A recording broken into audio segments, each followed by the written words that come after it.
هاد البنت الصغيره اللي في عمرها 11 عام غادي تخرج من دارهم مع 7 ديال الصباح، وفي ثواني قليله قدام العينين ديال الراجل الام ديالها غادي يخطفوها. 18 عام ما سمع عليها حتى شي واحد شي خبر، ولا شافها ولا خلاو عليها شي اثار من موراها، بحال اللي سرطتها الارض. ولكن المفاجاه الكبرى هي جيسي كانت كتعيش في وسط الجحيم، وحتى العقل البشري ما يقدرش يتقبلها. هاد القصه ماشي غير اختطاف، هاد القصه هي كيفاش الشر اللي في بنادم يقدر يخبع انسان 18 عام، وكيفاش بغلط صغير قدروا يكتشفوا السر اللي كان مدفون هذه جوج العقود. خليك معايا، هاد القصه اللي غادي تسمع غادي تغير النظره ديالك للواقع. الا كنتي ما مابونيش فتابونا، ما تنساش دير لايك وتعليق.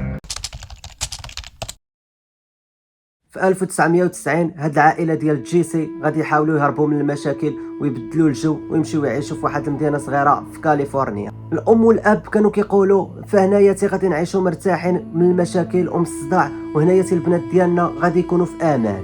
جيسي كانت بنت ما كتديرش المشاكل وهادئه. نهار 10 يونيو 1991 جيسي غادي تخرج من دارهم مع 7 ديال الصباح وغتمشي للمحطه ديال الطوبيس المدرسي. الطريق كانت قريبه ليها، ديما الدراري كيدوزوا من داك الطريق وبلا حتى شي خطر عليهم. ولكن هذا النهار كان مختلف على الايام الاخرين. جيسي كانت كتفكر في قرايتها حتى غتوقف عليها واحد الطوموبيل رماديه، حتى يخرج من داك الطوموبيل واحد الراجل اللي غريب وبالملامح ديالو ما كتبشرش بالخير، وكان هاز في يديه بندقيه وغادي يضربها لرجليها وحتى الجسم ديالها تشلل عليها وما بقات فاهمه والو. ومن داك الطوموبيل غادي تنزل واحد المراه اللي سميتها نانسي، وغادي تجرها من يديها وغادي تحشيها في الكوفر وغادي تسد عليها الباب. فعلاش وقع هذا الشيء وعلاش اختاروا جيسي بالضبط؟ هذا الراجل سميتو فيليب، وكان معروف عليه بالجرائم الجنسيه اللي كيدير، وعنده سوابق من قبل بزاف على هذا الشيء اللي كيدير. كان خاصو يكون من تحت المراقبه ديال البوليس، ولكن هو كان كيعرف كيفاش يهرب منه وكيستغل الفرص وكيعرف كيفاش يجاري المواقف ويهرب من البوليس.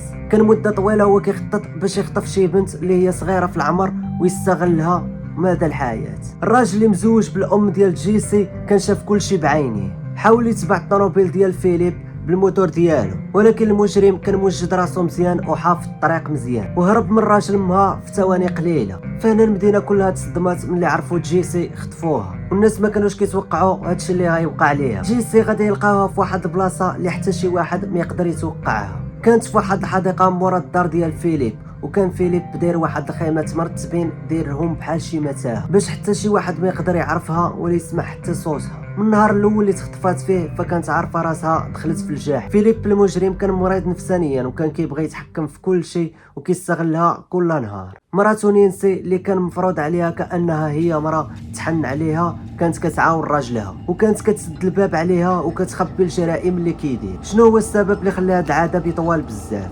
واحد، الخوف ديال البنت اللي كانت صغيره وكان كيهددها باش تسكت. جوج، هي العزله ديالها، ما كانش كيخليها تخرج ولا تشوف حتى في التلفازه ولا الاخبار، وحتى الساعه ما كانتش عارفاها شحال. ثلاثة، هو التحكم النفسي. فيليب كان كيحاول يقنعها بانه هو اللي كيحامي عليها من كل شيء، ولكن في الحقيقه هو السبب في اي حاجه كتوقع عليها. أربعة، هو الاهمال ديال البوليس كانوا ديما كيدوزوا من حدا الدار ديال فيليب، ولكن ما كانوش عارفين بانها هي راها مورا داك الدار. هما كانوا كيدوزوا من حدا الدار حيت كانوا عارفين بانه هو مجرم جنسي، ولكن هما ما عمرهم فكروا بانه هو اللي غيكون مخبي جيسي، حيت هو كان مصوب داك البلاصه على يديه وحتى شي واحد ما يقدر يوصل لها. مع مرور الوقت جيسي غادي تولد جوج بنات مع فيليب. فتخيل معايا بنت في عمرها 14 عام مجبر عليها تولي ام، وكتعيش في واحد الظروف اللي ما يعيش فيها حتى الحيوان. كانت عايشه حياتها كلها وهي خايفه، ولكن هي واخا وقع عليها هذا الشيء كله كانت كتحاول تعلم تكتب، وكانت الامنيه ديالها الوحيده هي ترجع عند العائله ديالها. في غش في 2009 من بعد ما غدوز 18 عام ديال العذاب، فيليب غادي يدير واحد الغلط اللي هو صغير، وهنا فين غادي تبان الحقيقه ويتفتح الباب لداك اللي بنيته ديال الحريه. فيليب مشى لجامعه بروكلي ودا معاه جوج ديال البنات اللي هما البنات ديال جيسي اللي ولدتهم معاه وهي مازال مخطوفه. كان ناوي يدير في داك الجامعه شي نشاط ديني، ولكن البوليس ديال داك الجامعه غادي يلاحظوا شي حاجه اللي ماشي هي هذيك وما كتدخلش للعقل. البنات ضعافين بزاف وكيهضروا بصعوبه بحال اللي ما عمرهم ما هضروا مع الناس، ولاحظوا بان فيليب عنده سوابق في الملف ديالو. البوليس شكوا فيه وداروا معاه تحقيق ولقاو الماضي ديالو خطير بزاف، فهنايا غادي يجيبوا داك البنات وغيجيبوا المراه ديالو نانسي وغادي يديروا معاهم تحقيق. في وسط التحقيقات بدات كتبان الحقيقه شويه بشويه.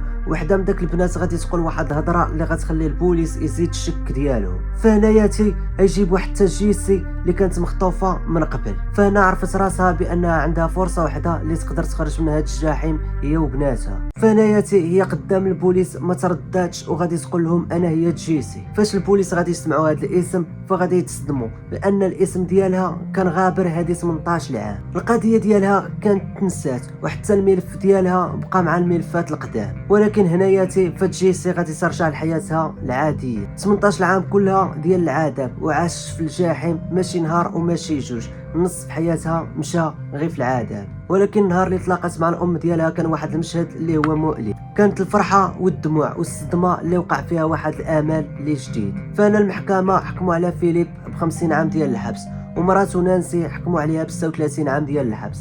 فعلاش هذا الحكم كان ثقيل بزاف؟ حيث الجرائم اللي داروا كانوا خطيرين بزاف. خطفوها وهم عارفين شنو كيديروا. اعتداء جنسي وحبسوها 18 عام بدون حق. جيسي ولدت جوج بنات وهي مازال صغيره، واخا هي وقع ليها هادشي كله هي ما استسلمتش وبقات واقفه. هي ولات كتعاون الضحايا الاخرين وكتبات كتاب على الحياه ديالها باش تعطيهم امل في الحياه. القصه ديالها ولات رمز للعالم وكتقول فيها بانه واخا تكون وسط الظلام تقدر توقف. المهم القصه ديالنا سالات. الا كنتي عايش شي قصه بحال هكاياتي يمكن لك تصيفطها لي في انستغرام وانا غادي ندير عليها قصه.